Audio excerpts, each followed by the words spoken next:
जय Hind.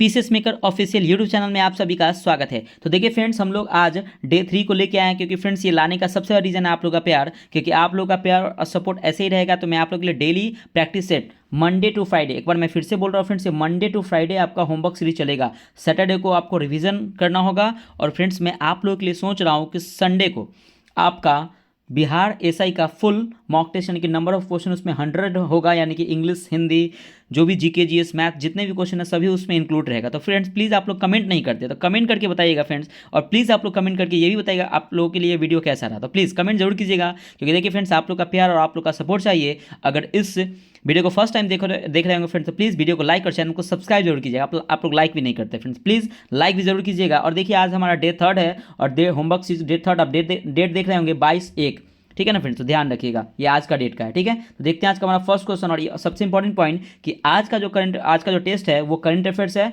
Current affairs और जो ज्ञान बिंदु का क्वेश्चन बैंक है उनका वो वाला, और आपका हिस्ट्री हो गया, पॉलिटी हो गया, और ज्योग्राफी और अविविध, यहाँ से क्वेश्चन आपको देखने को मिलेगा। और कल यानी कि आपको जो 23 जनवरी को जो टेस्ट होगा फ्रेंड्स, मैं आपके वीडियो के लास्ट में बता दूंगा फ्रेंड्स। बहुत सारे लोगों को कमेंट आता है कि आप होमवर्क बताइए फ्रेंड्स। देखिए मैं वीडियो के लास्ट में आराम से रुक के आप वीडियो पॉज करके उसको लिख सकते हैं फ्रेंड्स, ठीक है। तो ध्यान रखिएगा। देखते हैं आज का हमारा फर्स्ट क्वेश्चन है क्या, हाल ही में हमसफर नीति का शुभारंभ किस मंत्रालय द्वारा किया गया। देखिए फ्रेंड्स, ये हमसफर नीति का जो प्रारंभ है ना, ये अगर हम बात करते हैं तो सड़क, याद रखिएगा कि सड़क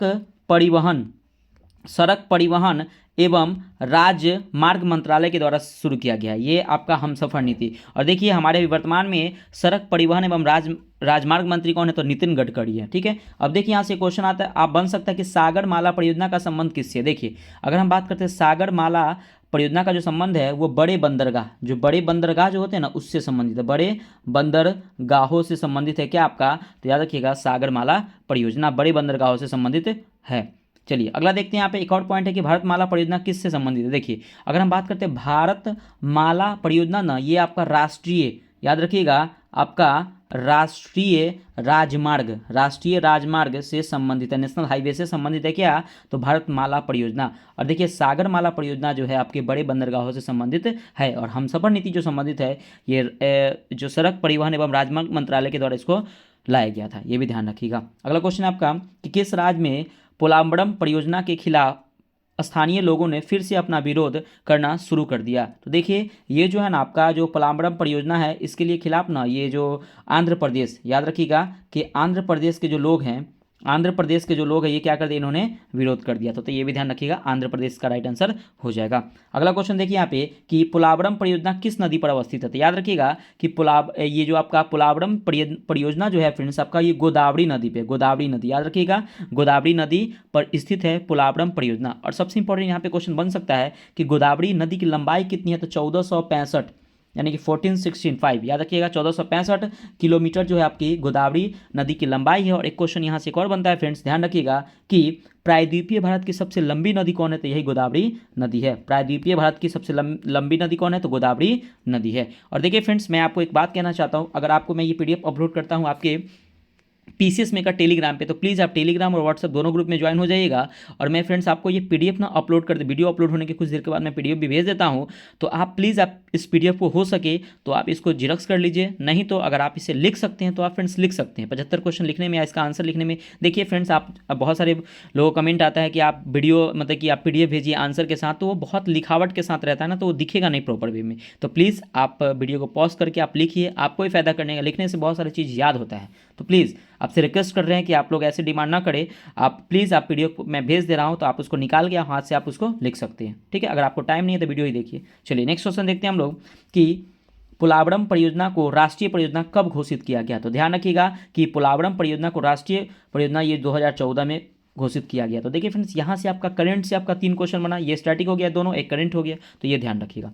अगला आपका कि नई चेतना 3.0 योजना की शुरुआत कब और कहाँ से की गई। देखिए नई चेतना 3.0 मतलब 3.0 की योजना की जो शुरुआत थी ना, ये 2024 में हुई थी और न्यू दिल्ली से हुई, नई दिल्ली से, ध्यान रखिएगा।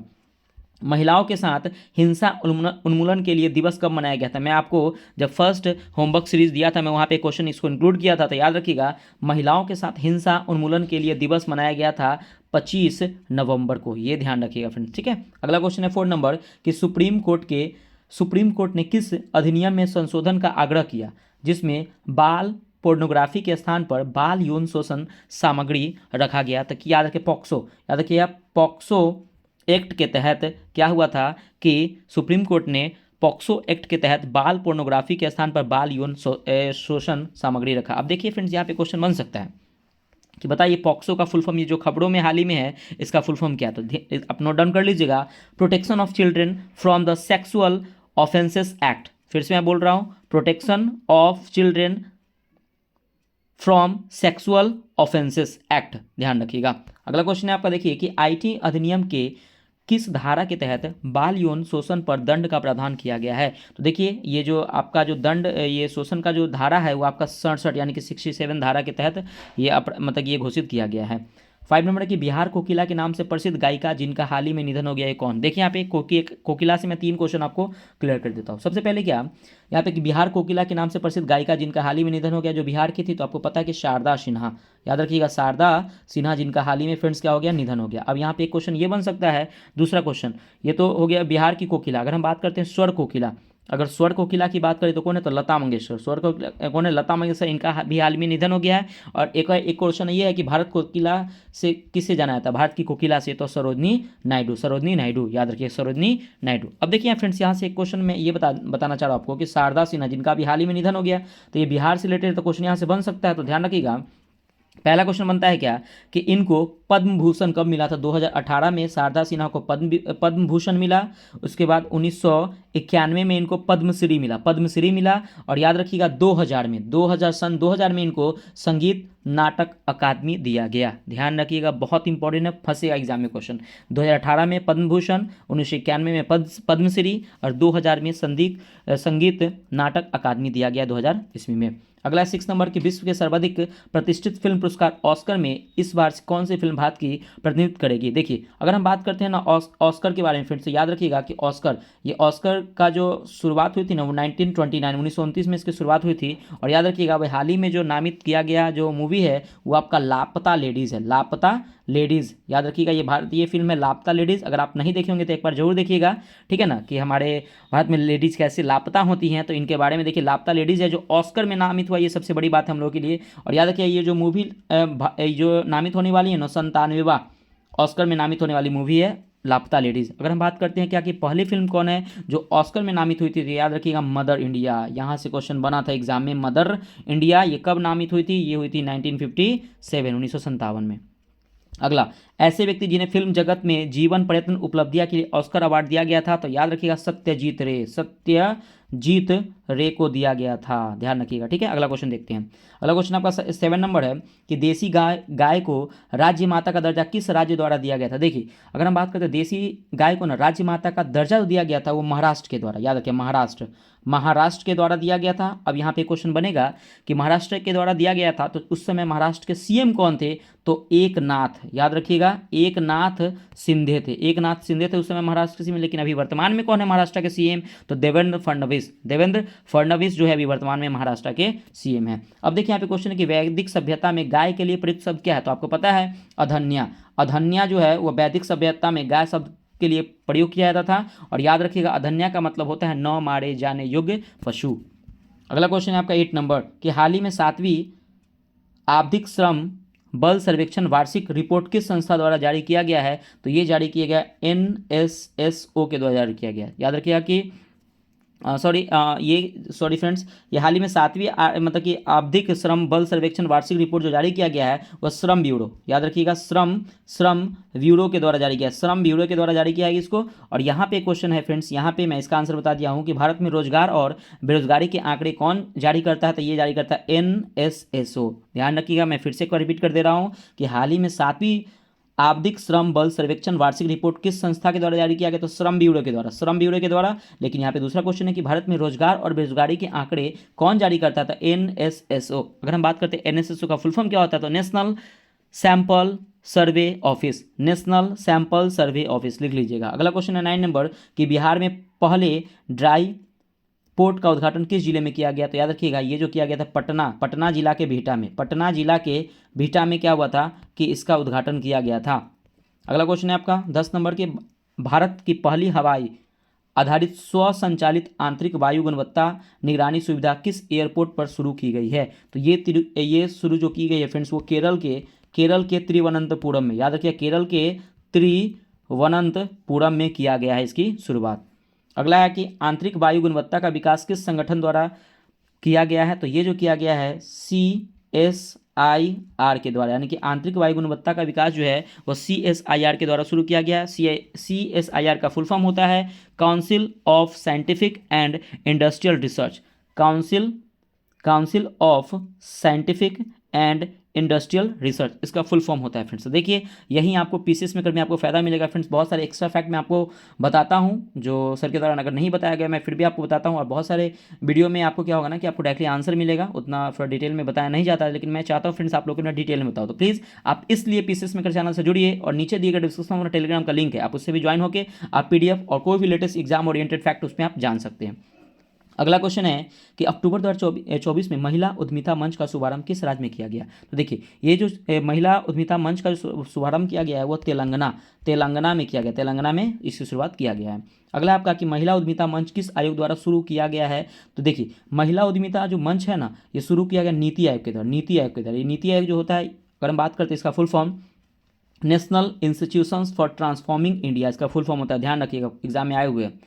National institution for transforming India. अगर बात करते हैं नीति आयोग की तो इसकी स्थापना 1 जनवरी 2015 की हुई थी योजना आयोग के तहत, योजना आयोग के स्थान पर। 12 नंबर की राज्य खाद्य सुरक्षा सूचकांक 2024 में भारत का टॉप राज्य कौन रहा है? देखिए अगर हम बात करते हैं फ्रेंड्स ना कि राज्य खाद्य सुरक्षा सूचकांक 2024 में भारत का टॉप जो राज्य रहा है उसका नाम है आपका केरल, याद रखिएगा केरल है, केरल, ध्यान रखिएगा। अगला क्वेश्चन देखते हैं हम लोग। नेक्स्ट है आपका कि शिक्षा लिंग अनुपात सतत विकास में शीर्ष राज्य कौन है? तो देखिए शिक्षा लिंग अनुपात सतत विकास में जो शीर्ष राज्य है आपका कौन सा है? तो केरल है, केरल, ये भी केरल है। अगला 13 नंबर की राष्ट्रीय संस्थागत रैंकिंग फ्रेमवर्क इंडिया रैंकिंग 2024 जारी किया गया है। भारत के उच्च शिक्षा संस्थानों में समग्र रूप से शीर्ष स्थान कौन सा है? तो याद रखिए IIT मद्रास, IIT कौन है? तो मद्रास है, मद्रास, ध्यान रखिएगा। अगला क्वेश्चन है आपका कि इंडिया रैंकिंग 2024 का कौन सा संस्करण जारी किया गया है? तो 9वां संस्करण इंडिया रैंकिंग 2024 का जारी किया गया है। 14 नंबर है कि विश्व खुशहाली सूचकांक में भारत का स्थान क्या है? तो देखिए याद रखिएगा कि सबसे खुशहाली देश की बात करें ना तो भारत का स्थान है 126वां, लेकिन अभी तक 7 साल से लगातार जो फिनलैंड जो देश है, फिनलैंड जो है लगातार 7 साल तक ये खुशहाली में टॉप पे है, ध्यान रखिएगा। 15 नंबर है क्या कि निर्यात तैयारी सूचकांक का प्रकाशन कौन करता है? देखिए तो इसका जो प्रकाशन जो करता है ना फ्रेंड्स वो कौन करता है? तो याद रखिए नीति आयोग करता है, नीति आयोग जो है इसका प्रकाशन करता है। अगला क्वेश्चन है 16 नंबर कि न्यूनतम समर्थन मूल्य MSP किसकी सिफारिश पर लागू किया गया था? तो ये जो लागू किया गया था वो MS स्वामीनाथन, याद रखिएगा MS स्वामीनाथन के द्वारा न्यूनतम समर्थन मूल्य सिफारिश लागू किया गया था। अब देखिए फ्रेंड्स यहाँ पे MS स्वामीनाथन से याद रखिएगा कि अभी हाल ही में भारत रत्न दिया गया था और MS स्वामीनाथन को भी भारत रत्न दिया गया था। देखिए अगर हम बात करते हैं क्या 2024 में 5 लोगों को भारत रत्न दिया गया था, ठीक है ना। अगर हम बात करते हैं पहला कर्पूरी ठाकुर जो बिहार से हैं, उसका लाल कृष्ण आडवाणी, चौधरी चरण सिंह, उसके बाद PV नरसिम्हा राव, स्वामीनाथन हो गए, ये 5 हो गए, याद रखिएगा। इन 5 को अभी वर्तमान में भारत रत्न से सम्मानित किया गया है। और एक क्वेश्चन यहाँ से ये बन सकता है कि अब तक भारत के 53 लोगों को, ध्यान रखिएगा, अभी तक भारत के 53 लोगों को भारत रत्न से सम्मानित किया जा चुका है। तो यहाँ पे क्वेश्चन बनने की संभावना है, तो ये भी ध्यान रखिएगा। अगला है आपका कि बुद्ध ने अपनी अंतिम वर्षा ऋतु कहाँ बिताई थी? बुद्ध ने अपनी अंतिम वर्षा ऋतु बिताई थी वो वैशाली में, वैशाली, याद रखिएगा कहाँ बिताई थी? तो ये याद रखिएगा ये वैशाली में बिताई थी। अगला क्वेश्चन देखिएगा, और देखिए वैशाली में अगर हम बात करते हैं ना, एक और पॉइंट यहाँ पे याद रखिएगा कि सबसे ज़्यादा वर्षा ऋतु और उपदेश कहाँ दिए थे? याद रखिए सबसे पहला अगर वर्षा ऋतु तो ये याद रखिए श्रावस्ती, ठीक है, श्रावस्ती, याद रखिए श्रावस्ती में सबसे ज़्यादा वर्षा ऋतु बिताए थे, और सबसे ज़्यादा भी उपदेश कहाँ दिए थे? तो श्रावस्ती में दिए थे, ठीक है, श्रावस्ती में दिए थे। फ्रेंड्स आप लोग एक कमेंट करके बताइएगा कि गौतम बुद्ध ने अपना प्रथम उपदेश कहाँ दिए थे? प्लीज़ आप लोग कमेंट जरूर कीजिएगा। आप लोग वीडियो देख लेते लेकिन कमेंट नहीं करते फ्रेंड्स, प्लीज़ आप लोग कमेंट कीजिए, और कमेंट कीजिएगा। आपको जितना कमेंट ज़्यादा रहेगा उसके अकॉर्डिंग मैं आपको जो 100 MCQ दरोगा का फुल मॉक टेस्ट है वो मैं प्रोवाइड करूँ। तो कमेंट करने के बाद मैं आपको जरूर प्रोवाइड करूँगा। तो आप लोग का कमेंट ही नहीं आता है फ्रेंड्स, प्लीज़ वीडियो को देखिए, लाइक कीजिए और कमेंट जरूर कीजिएगा फ्रेंड्स, मैं आप ही लोग के लिए वीडियो बनाता हूँ, प्लीज़। अगला क्वेश्चन है आपका 18 नंबर कि वैश्विक पर्यावरण आउटलुक रिपोर्ट किस संस्था द्वारा जारी किया जाता है? देखिए ये जो जारी किया जाता है वो UNEP के द्वारा जारी किया था, यानी कि यूनाइटेड नेशन इन्वॉल्वमेंट प्रोग्राम के द्वारा जारी किया जाता है। और इसकी UNEP की स्थापना हुआ था 1972 में हुआ था। और इस UNEP यानी कि यूनाइटेड नेशन इन्वॉल्वमेंट प्रोग्राम का हेडक्वार्टर नैरोबी में है। नैरोबी, केन्या की राजधानी नैरोबी में है, ध्यान रखिए नैरोबी में। अगला क्वेश्चन है आपका 19 नंबर की, रक्षा संसाधन एवं विकास संगठन DRDO का गठन कब किया गया और इसका मुख्यालय कहाँ है। देखिए अगर हम बात करते हैं क्या कि इसरो की, तो आपको पता है कि इसरो का मैंने आपको पिछले वाले वीडियो में बताया था 15 अगस्त 1969 में इसरो का गठन हुआ था, पहला क्वेश्चन। दूसरा ये बताया था कि DRDO का स्थापना कब हुआ था, तो याद रखिएगा 1 जनवरी, यानी कि 1 जनवरी 1958 को DRDO का स्थापना हुआ था। 1958 को याद रखिएगा नासा का स्थापना होता है, नासा का, national aeronautics and space administration, ठीक है, याद रखिएगा। और यहाँ फ्रेंड्स DRDO का फुल फॉर्म होता है defence research and development organisation, ठीक है, ये भी ध्यान रखिएगा। और ये DRDO का जो हेडक्वार्टर है वो आपका कहाँ है, तो न्यू दिल्ली में, न्यू दिल्ली। इसरो का कहाँ है, तो बेंगलुरु में, ये भी ध्यान रखिएगा। अगला क्वेश्चन है आपका कि रक्षा पेटी यानी कि लाइफ बोट तथा पनडुब्बी किस सिद्धांत पर कार्य करता है, तो ये आर्किमिडीज के सिद्धांत पर, याद रखिएगा। ये जो है फ्रेंड्स वो आपके आर्किमिडीज के सिद्धांत पर कार्य करता है। अगला क्वेश्चन है 21 नंबर की, भारत की सबसे बड़ी निर्माणाधीन परियोजना कौन सी है, तो याद रखिएगा ये आपका नाम है इसका सरदार सरोवर परियोजना, सरदार सरोवर परियोजना है।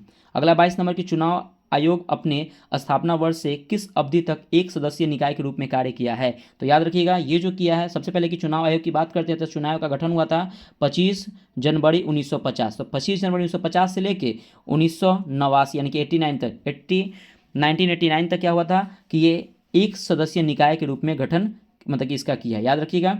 अगर हम बात करते हैं चुनाव आयोग की, तो आपको पता है कि किस अनुच्छेद में चुनाव आयोग के बारे में, तो अनुच्छेद 324 में चुनाव आयोग के बारे में वर्णित है। और प्रथम चुनाव आयोग के अध्यक्ष कौन थे, तो सुकुमार सेन। और वर्तमान में कौन है, तो राजीव कुमार, याद रखिए वर्तमान में कौन है, राजीव कुमार। और याद रखिएगा डेटा कि फरवरी जो अभी फरवरी आने वाली है उसमें राजीव कुमार का कार्यकाल समाप्त हो जाएगा, ये भी ध्यान रखिएगा। 23 नंबर की, राष्ट्रीय आपातकाल समाप्त करने का संकल्प किस सदन द्वारा पारित किया जाता है, तो ये लोकसभा के द्वारा, लोकसभा के द्वारा, ध्यान रखिएगा ये लोकसभा के द्वारा पारित किया जाता है। अगला क्वेश्चन है आपका 24 नंबर, देखिएगा कि ऑरोरा ऑस्ट्रोयोलिस तथा ऑरोरा बोरेलिस जैसी परिघटना किस मंडल में घटित होती है, तो ये जो होती है आपके आयन मंडल में, आयन मंडल में होती है घटक। अगला क्वेश्चन है आपका 25 नंबर के, सौर मंडल में कौन से दो ग्रह जो अपनी परिक्रमा पूरब से पश्चिम की ओर करते हैं। देखिए अगर हम बात करते हैं ना कि दो ग्रह को छोड़ के बाकी जितने भी जो आपके ग्रह हैं ना वो पश्चिम से पूरब परिक्रमा करते हैं, लेकिन याद रखिएगा शुक्र, ध्यान रखिएगा फ्रेंड्स, शुक्र और वरुण, शुक्र और अरुण, माफ कीजिएगा। देखिए फ्रेंड्स यहाँ पे मैंने क्या बताया, शुक्र और अरुण, अरुण जो ऐसे दो ग्रह है जो अपनी परिक्रमा जो होती है पूरब से पश्चिम की ओर करती है। और याद करिएगा कि जो करती हैं। और यही अगर हम बात करें, यही दोनों जो ग्रह है इसमें क्या होता है कि सूर्योदय पश्चिम दिशा में होते हैं, सूर्योदय किस में होते हैं, तो पश्चिम दिशा में होते हैं। लेकिन याद रखिएगा कि एक आपका पृथ्वी हो गया, पश्चिम से पूरब जो है वो कौन परिक्रमा करती है, तो याद रखिएगा एक पृथ्वी हो गया, मंगल, बुध, बृहस्पति, शनि और वरुण ये जो है वो क्या होती है, मतलब कि पश्चिम से पूरब की ओर परिक्रमा करती है, लेकिन पूरब से पश्चिम की ओर परिक्रमा कौन करती है, शुक्र और वरुण। तो राइट आंसर हो जाएगा शुक्र और अरुण हो जाएगा राइट आंसर, अरुण। वरुण जो है वह जो है आपके पश्चिम से पूर्व की ओर परिक्रमा करती है, लेकिन अरुण जो है वह पूरब से पश्चिम की ओर परिक्रमा करती है, ये ध्यान रखिएगा। 26 नंबर है क्या कि मेंडुला मस्तिष्क से किस भाग से संबंधित है, तो मेंडुला जो मस्तिष्क है जो पश्चिम मस्तिष्क से संबंधित, पश्चिम। अगला क्वेश्चन 27 नंबर की, बिहार की दूसरी रामसर साइट नागी और नकटी बिहार के किस जिले में अवस्थित है। देखिए अगर हम बात करते हैं नागी और नकटी ये तो दूसरी है, लेकिन पहली कौन है, तो पहली आपको जाननी जरूरी है, बहुत इंपॉर्टेंट है। पहली जो है आपके कांवरताल झील है, कहाँ पे फ्रेंड्स, कांवरताल झील ये बेगूसराय में, कांवरताल झील कहाँ है, बेगूसराय में है। और दूसरी नागी और नकटी बिहार के किस जिले में अवस्थित है, रामसर साइट, तो याद रखिएगा ये जो है आपके जमुई झील है, जमुई, याद रखिएगा कौन, तो जमुई जिला। अगला 28 नंबर की, विश्व पर्यावरण दिवस पहली बार कब मनाया गया। देखिए अगर हम बात करते हैं, आपको पता है कि पर्यावरण दिवस जो मनाते हैं, विश्व पर्यावरण दिवस मनाते हैं 5 जून को, 5 जून को मनाते हैं। और इसकी घोषणा हुई थी 1972 में, विश्व पर्यावरण दिवस की जो घोषणा हुई थी 1972 में, लेकिन इसको मनाते हैं 5 जून 1974 से। मैंने आपको कल वाले वीडियो में बताया था, अगर आप ध्यान से देखे होंगे तो आपको ये क्वेश्चन का डाउट क्लियर हो गया होगा।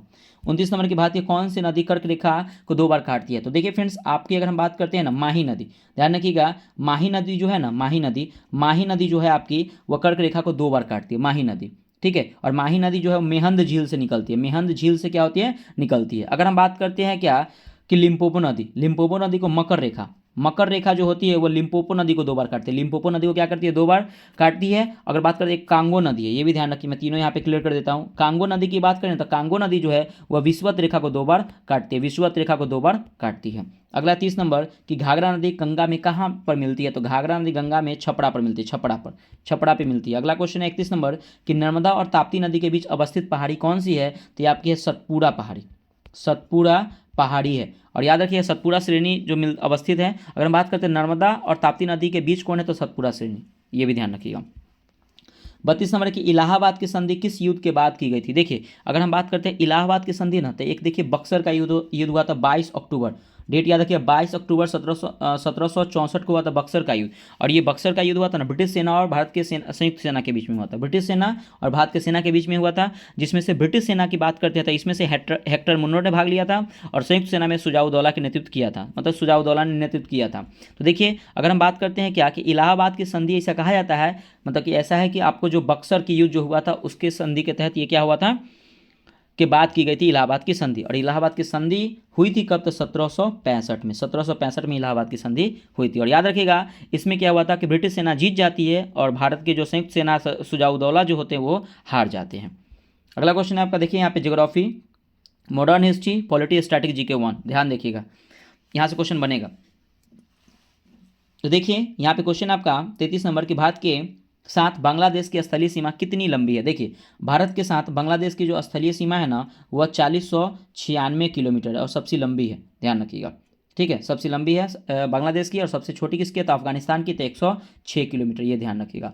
अगला क्वेश्चन है 34 नंबर की बांग्लादेश एशिया महाद्वीप के किस भाग में है? तो ये जो है ना एशिया के ना आपके दक्षिण पूर्वी भाग में है। अगला 35 नंबर की भारत के उत्तर पश्चिम में स्थित पड़ोसी देश कौन से है? तो उत्तर पश्चिम में जो स्थित पड़ोसी देश है उसका नाम है पाकिस्तान। ठीक है, ध्यान रखिएगा। अगला 36 नंबर कि अफगानिस्तान भारत से किस गलियारे से जुड़ता है? तो याद रखिएगा ये बहुत इंपॉर्टेंट, अफगानिस्तान भारत के किस गलियारे से जुड़ता है? तो ये बाखान, याद रखिएगा फ्रेंड्स, ये बाखान गलियारा से क्या होता है कि अफगानिस्तान भारत से जुड़ता है। और याद रखिए भारत से नहीं बल्कि चीन से ही जो अफगानिस्तान जो है वो बाखान गलियारा से जुड़ता है, ये भी आप लोग ध्यान रखिएगा। अगला क्वेश्चन है फ्रेंड्स आपका, देखिएगा अगला क्वेश्चन आपका कि वर्तमान भारत के किस स्थान को सफ़ेद पानी के नाम से जाना जाता है? ये भी अच्छा क्वेश्चन है फ्रेंड्स, याद रखिए किस स्थान को जाना जाता है? तो सियाचिन, लद्दाख में जो है आपका सियाचिन है, सियाचिन जो है वो लद्दाख में है, इसको हम लोग क्या करते हैं कि सफ़ेद पानी के नाम से जाने जाते हैं। अगला 38 नंबर की भारत के और चीन के बीच सीमा निर्धारण करने वाली मैकमोहन रेखा किस प्रदेश की उत्तरी सीमा पर खींची गई है? देखिए अगर हम बात करते हैं फ्रेंड्स की मैकमोहन रेखा की, तो याद रखिएगा कि मैकमोहन रेखा का निर्धारण 1914 में किया गया था, 1914 में किया गया था। और ये जो है ना ये अरुणाचल प्रदेश खींची गई है, तो अरुणाचल प्रदेश में खींची गई, अरुणाचल प्रदेश, ध्यान रखिएगा अरुणाचल प्रदेश, याद रखिए अरुणाचल प्रदेश और चीन के बीच में जो है कौन सी रेखा है? तो मैकमोहन रेखा। और याद रखिएगा कि अरुणाचल प्रदेश को पहला जो नाम था ना नेफा था, ध्यान रखिएगा नेफा जो था अरुणाचल प्रदेश का पहला नाम पहले क्या नाम था? नेफा। और नेफा का फुल फॉर्म आपके बिहार मध्य निषेध में पूछा था, तो याद रखिए नॉर्थ ईस्ट फ्रंटियर एजेंसी नेफा का फुल फॉर्म है। अगला 39 नंबर की प्राचीन भारतीय भौगोलिक मान्यता के अनुसार भारतवर्ष किस द्वीप का अंग था? तो देखिए भारत जो था ना वो जम्बू द्वीप का अंग था, जम्बू द्वीप, याद रखिएगा जम्बू द्वीप का अंग था। अगला क्वेश्चन है 40 नंबर की भारत का धूड़ दक्षिणी भाग से भूमध्य रेखा की दूरी कितनी है? देखिए फ्रेंड्स यहाँ पे ना थोड़ा सा आपको क्वेश्चन को ना करेक्ट करना पड़ेगा, यहाँ पे थोड़ा सा मिस्टेक हो गया कि भारत का, तो यहाँ पे देखिए भारत की, देखिए ध्यान से मैं आपको लिख रहा हूँ कि भारत की दक्षिण, इसको ना काट दीजिएगा, भारत के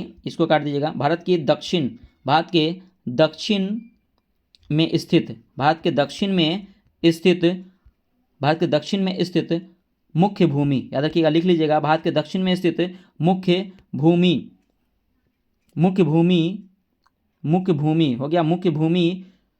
से भूमध्य रेखा की दूरी कितनी? याद रखिएगा कि क्वेश्चन ऐसे बनेगा कि भारत की दक्षिण में स्थित मुख्य भूमि से भूमध्य रेखा की दूरी कितनी है? ये ध्यान रखिए कितनी है फ्रेंड्स, याद रखिए 876 किलोमीटर, 876। मैं फिर से एक बार रिपीट कर रहा हूँ कि भारत के दक्षिण में स्थित मुख्य भूमि से भूमध्य रेखा की दूरी कितनी है? तो 876 किलोमीटर। 41 नंबर की भारत की मुख्य भूमि को रामेश्वर द्वीप से कौन अलग करता है? तो याद रखिएगा ये पंबन द्वीप, ये जो आपका पंबन द्वीप है ना, ये क्या काम करता है कि मुख्य भूमि को रामेश्वर द्वीप से अलग करता है। अगला 42 नंबर की कौन सा जलाशय अंडमान को निकोबार द्वीप समूह से अलग करता है? तो याद रखिए 10 डिग्री चैनल, 10 डिग्री चैनल जो है अलग क्या करता है कि अंडमान को निकोबार द्वीप से अलग करता है। 43 नंबर की भारत का अक्षांशीय एवं और देशांतरीय विस्तार क्या है? देखिए अगर हम भारत के अक्षांशीय विस्तार की बात करते हैं ना, तो लिख लीजिएगा 8 डिग्री 4 मिनट, 8 डिग्री 4 मिनट उत्तरी अक्षांश से लेकर, ध्यान रखिएगा 8 डिग्री 4 मिनट उत्तरी अक्षांश से लेकर 37 डिग्री 6 मिनट उत्तरी अक्षांश तक आपका भारत का अक्षांशीय विस्तार है। अगर देशांतरीय विस्तार की बात करें तो याद रखिएगा 68 डिग्री 7 मिनट पूर्वी देशांतर से लेकर, याद रखिए पूर्वी देशांतर से लेकर 97 डिग्री 25 मिनट पूर्वी देशांतर तक देशांतरीय विस्तार है, तो ये भी ध्यान रखिएगा।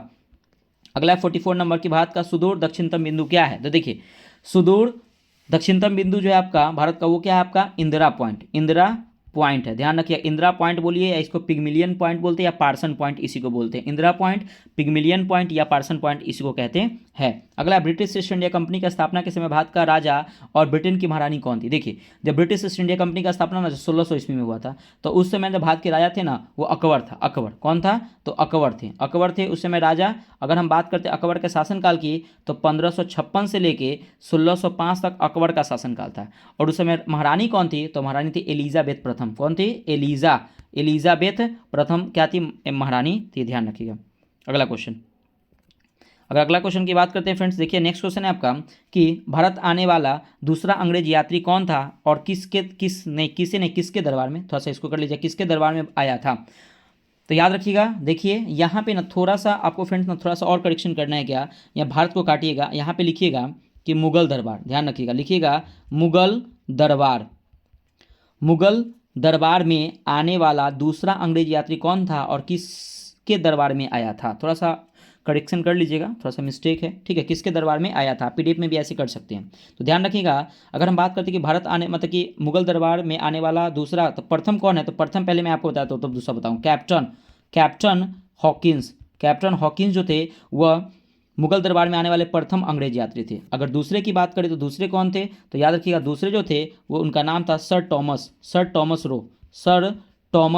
रो जो थे वह दूसरे अंग्रेज यात्री थे मुगल दरबार में आने वाले। अगर हम बात करते हैं किसके समय में आए थे, तो ये आए थे 1615 में, जब उस समय जहांगीर का शासन चल रहा था। जहांगीर, ये क्वेश्चन बहुत बार रिपीट किया, जहांगीर के शासनकाल में आए थे, और जो प्रथम थे कैप्टन हॉकिंस थे वो भी जहांगीर के शासनकाल में आए थे, ये नोट कर लीजिएगा।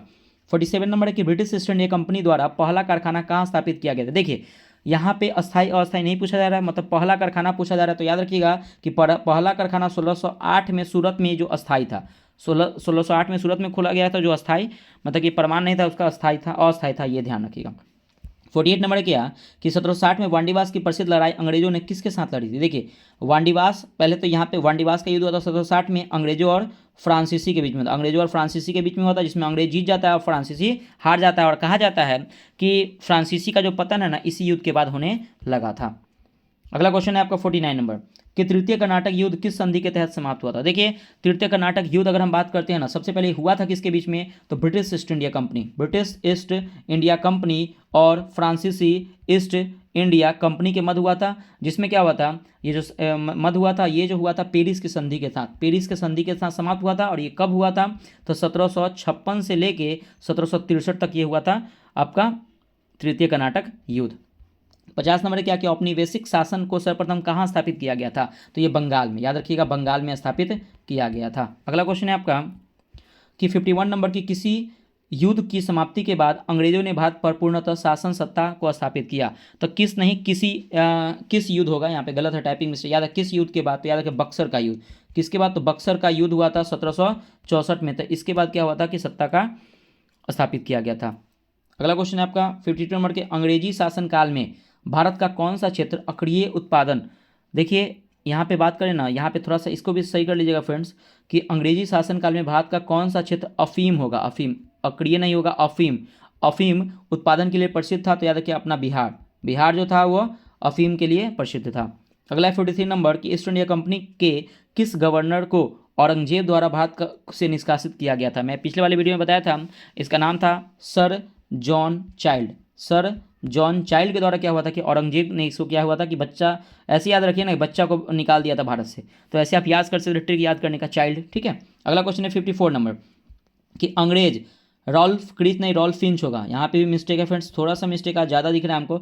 अंग्रेज रॉल्फ फिंच किस मुगल मतलब कि दरबार बादशाह के दरबार में आया था? तो याद रखिए रॉल्फ फिंच जो आया था वो आपका अकबर के दरबार में, याद रखा, अकबर के ना आगरा का दरबार हुआ था, अकबर के ना आगरा का जो दरबार हुआ था ना वहाँ पे ये आया था। ठीक है ना, रॉल्फ फिंच। और ये रॉल्फ फिंच आने वाला प्रथम अंग्रेज था। और ये आया कब था? ये डेट है 1572-73 में क्या हुआ था कि ये भारत में आया था, आगरा में अकबर के समय।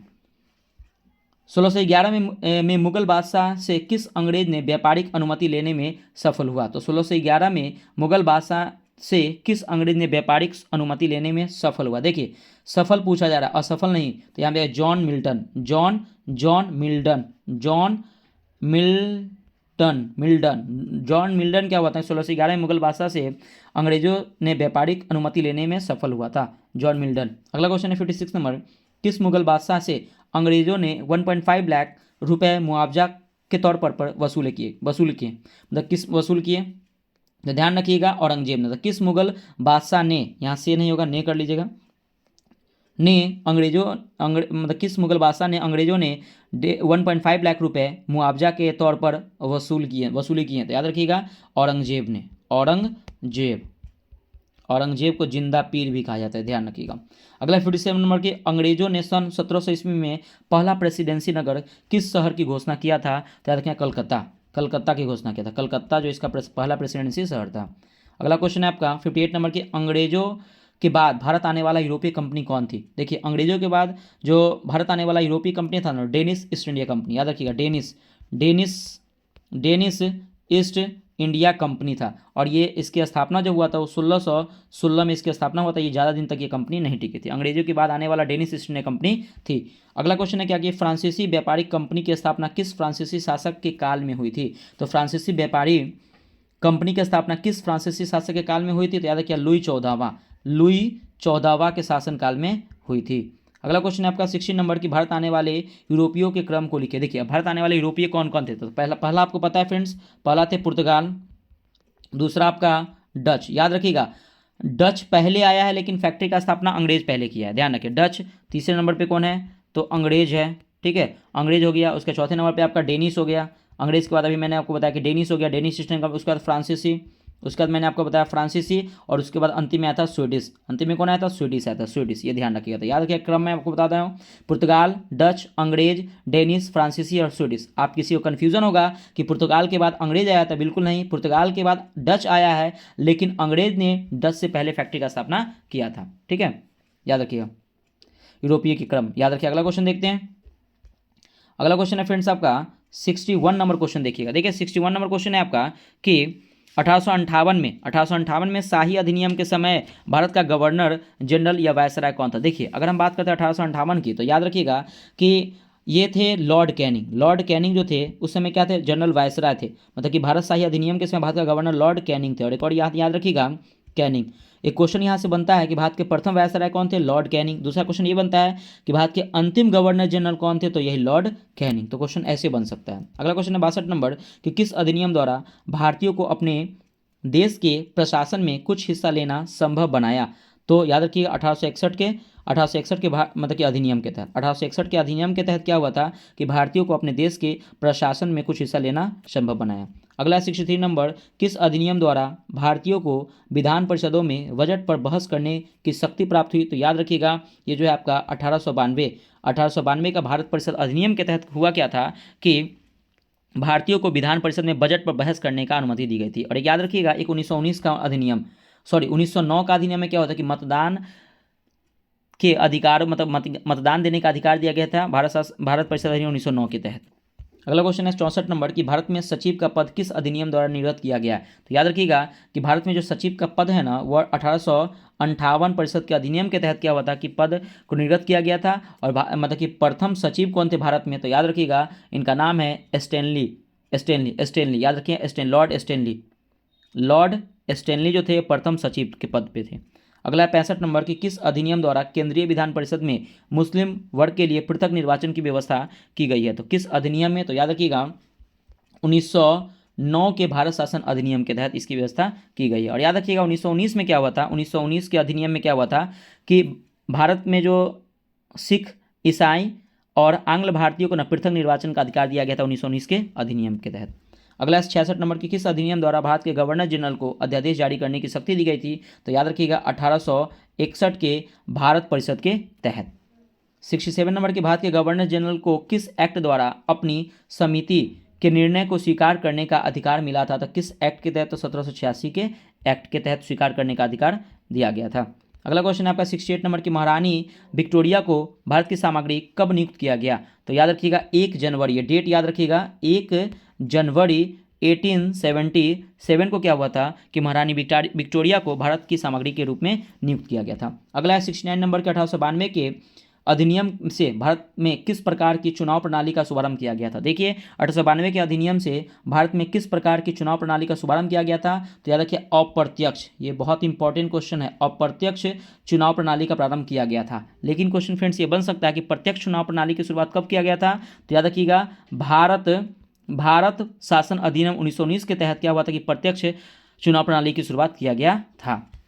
70 नंबर है, क्या किस वर्ष भारत में ब्रिटिश काल में बजट व्यवस्था का शुभारंभ किया गया था? तो किस काल में किया गया था? तो 1860 में ब्रिटिश काल में बजट व्यवस्था की शुभारंभ किया गया था। और पहला बजट जो पेश किए थे वो किस ब्रिटिश काल में, वो किसका नाम क्या था? जेम्स विल्सन के द्वारा पेश किया गया था पहला बजट ब्रिटिश काल में।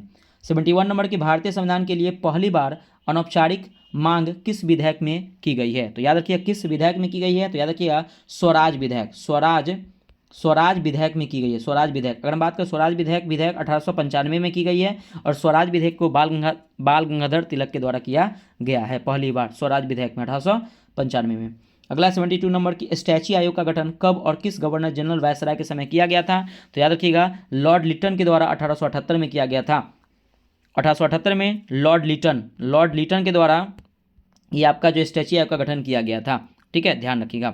बर्नाकुलर प्रेस एक्ट जो है, आर्म्स एक्ट लॉर्ड लिटन के द्वारा लाया गया था 1878 में। और रिपन के द्वारा 1882 में इसको समाप्त किया गया था, ये भी ध्यान रखिएगा। अगला क्वेश्चन आपका 73 नंबर की, यक्षगान कहाँ का लोक नृत्य है? तो आपको पता है कि यक्षगान जो है आपके कर्नाटक का लोक नृत्य है। अगला क्वेश्चन है आपका कि गरबा और डंडिया कहाँ का लोक नृत्य था? गरबा और डंडिया ना आपके गुजरात, ये गुजरात राज्य, वहाँ पे आपका लोक नृत्य है। अगला क्वेश्चन है आपका लास्ट क्वेश्चन हमारा कि उड़ीसा के किस नृत्य को अर्धशास्त्रीय नृत्य का दर्जा दिया गया है? तो छऊ को उड़ीसा के छऊ नृत्य को अर्ध शास्त्रीय नृत्य का दर्जा दिया गया है। तो देखिए फ्रेंड्स यहाँ पे कंप्लीट होता है। पहले हम होमवर्क पे बात करते हैं आज का।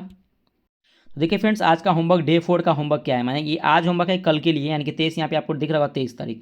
देखिए आज का होमवर्क क्या है, करंट अफेयर्स में पहले परीक्षा मंथन जो बुक है उसका पेज नंबर 21 से 25 पढ़ना है। तो देखिए फ्रेंड्स अगर आपको ये बुक नहीं भी मिल रहा है तो कोई बात नहीं है, आप मैं यहाँ पर डिस्कशन करवाता हूँ, तो आप इसके जरिए आप क्या कर सकते हैं कि आप उसका आंसर देख सकते हैं। आप अपने कॉपी में नोट डाउन कीजिए। देखिए फ्रेंड्स अगर ये होमवर्क नोट डाउन करेंगे ना तो फ्यूचर में आप इसी वे में आप कभी तैयारी किसी एग्जाम का कर सकते हैं आगे फ्यूचर में। ये बहुत अच्छा रहेगा होमवर्क, इसलिए आप इसको नोट डाउन जरूर कीजिएगा वीडियो पॉज करके। नेक्स्ट आपका क्वेश्चन बैंक यानी कि ज्ञान बिंदु जीएस एकेडमी का जो क्वेश्चन बैंक है 3rd एडिशन, ये न्यू वाला बुक है। मेरे पास तो पुराना बुक है उसमें नहीं मिलता है, 3rd एडिशन में है। पेज नंबर 62 से 77 यानी कि सेट 2 जो आपका प्रीवियस ईयर क्वेश्चन जो पूछे हुए हैं ना वो आपको पढ़ना है 62 से 77 पेज तक। बायोलॉजी में आपको पढ़ना है टिश्यू यानी कि उत्तक के बारे में पढ़ना है। इकोनॉमिक्स में आपको पढ़ना है क्वेश्चन बैंक, मतलब इकोनॉमिक्स में भी आपका इकोनॉमिक्स में क्वेश्चन बैंक है 228, 229, 230 पेज, यानी कि मुद्रास्फीति से बेरोजगारी से पहले तक पढ़ना है। ठीक है ना, याद रखिए मुद्रास्फीति पढ़ना है से बेरोजगारी से पहले तक जो भी टॉपिक को पढ़ना है। फिजिक्स में फ्रेंड्स आपको पढ़ना है मोशन यानी गति, और केमिस्ट्री में पढ़ना है एटॉमिक स्ट्रक्चर यानी कि परमाणु संरचना। ये सब आपको टॉपिक आज का होमवर्क ये है। तो प्लीज़ आप वीडियो को पॉज कर लीजिए, मैं आपको ये PDF ऑलरेडी आपको भेज देता हूँ, तो आप इस वीडियो को देख सकते हैं। देखिए फ्रेंड्स ये आपका जो यहाँ के आज का जो ये आपका जो 75 क्वेश्चन, इसको नहीं समझिए, 75 से भी बहुत ज़्यादा यानी कि लगभग 150-200 क्वेश्चन आपको देखने को मिलते हैं। तो प्लीज़ फ्रेंड्स वीडियो को लाइक जरूर कीजिएगा, और फ्रेंड्स प्लीज़ आप लोग कमेंट कीजिएगा। मैं आप लोग के लिए डेली वीडियो प्रोवाइड करता हूँ, मैं प्रॉमिस करता हूँ, लेकिन प्लीज़ आप लोग कमेंट करके बताइए वीडियो कैसा लगा। आप लोग का अगर कमेंट आता है तो रिस्पांस अच्छा लगता है फ्रेंड्स, तो प्लीज़ वीडियो को लाइक और चैनल को सब्सक्राइब जरूर कीजिएगा। टेलीग्राम से जरूर जुड़ जाइएगा। मिलते हैं नेक्स्ट वीडियो में, बाय बाय, जय हिंद दोस्तों।